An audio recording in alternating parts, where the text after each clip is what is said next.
tere päevast, tervitused minu poolt. Täna on teine video.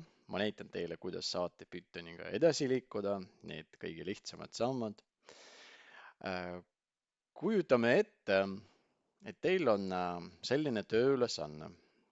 Kaustus teil on erinevad Exceli failid. Need Exceli failid on sama struktuuriga. Näiteks siin on väga lihtne struktuur, et meil on nimi, email ja telefon. Kujutame ette, et võib-olla see võiks olla mingi hinnapakkumine või see võiks olla mingi checklist, mis tuleb erinevatest spetsialistidest või ettevõtetest. Ja teil on vaja teha mingi analüüsi. Kujutame ette, teil on neid mitte 3, vaid teil on neist 100 või 200.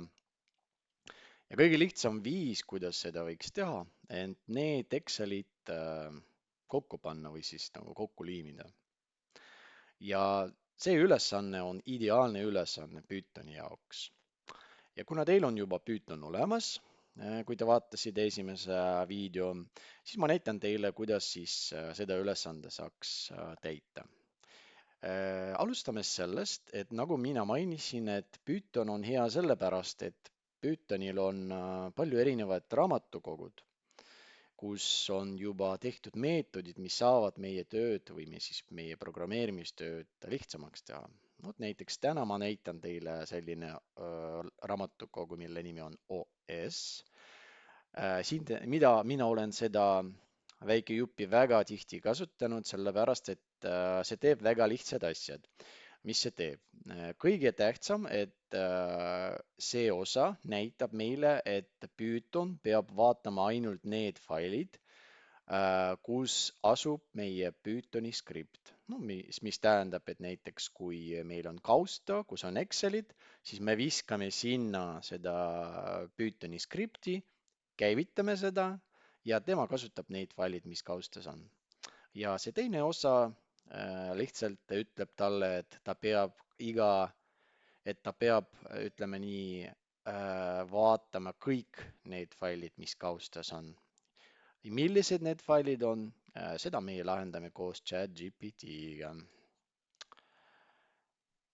Nii, äh, kopeerime seda ja nüüd me läheme ChatGPT-sse selleks, et alustada meie koostööd.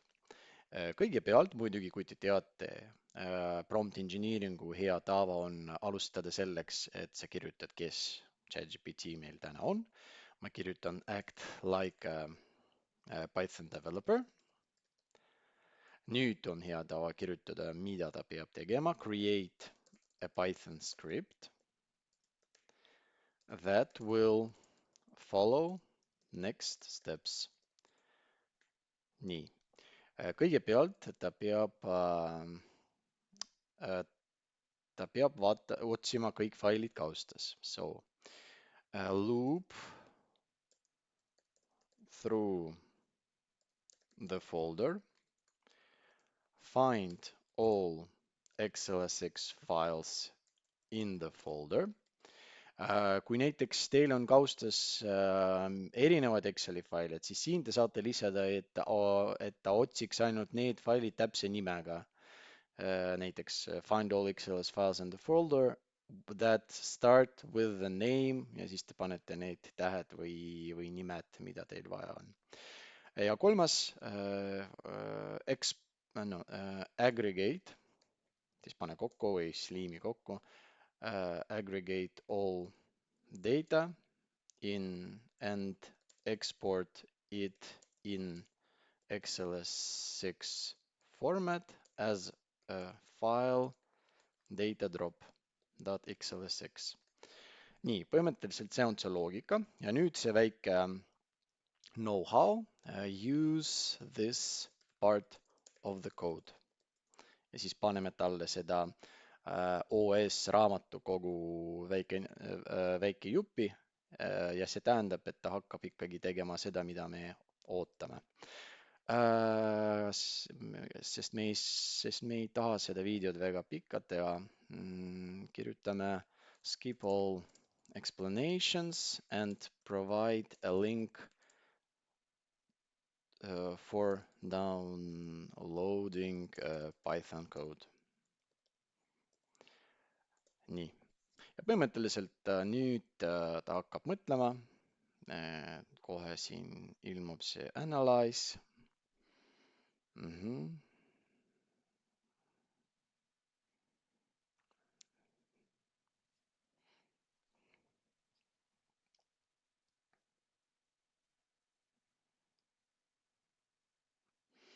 nii, nagu te näete, ChatGPT näitab meile, kuidas ta kirjutab seda Pythoni koodi.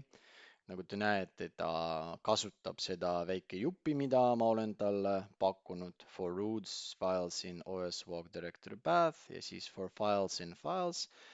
ja nüüd te näete, et if file ends with excelxx, mis tähendab, et kui see on Exceli fail, siis ta paneb kõik need failid kokku.